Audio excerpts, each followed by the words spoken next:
Surat Al-Baqarah ayat 11.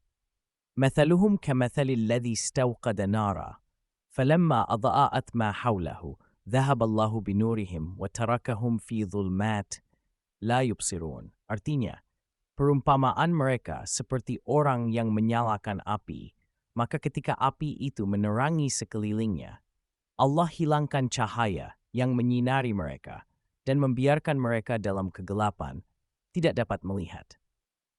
Ringkasan tafsir perumpamaan orang munafik.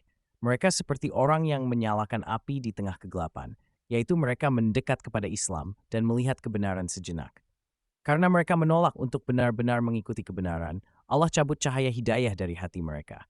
Akibatnya, mereka kembali ke dalam kegelapan batin, kebingungan, dan tidak bisa lagi membedakan benar dan salah. Inti makna, kaum munafik sempat melihat kebenaran, tapi karena tidak mau menerimanya dengan ikhlas, Allah mencabut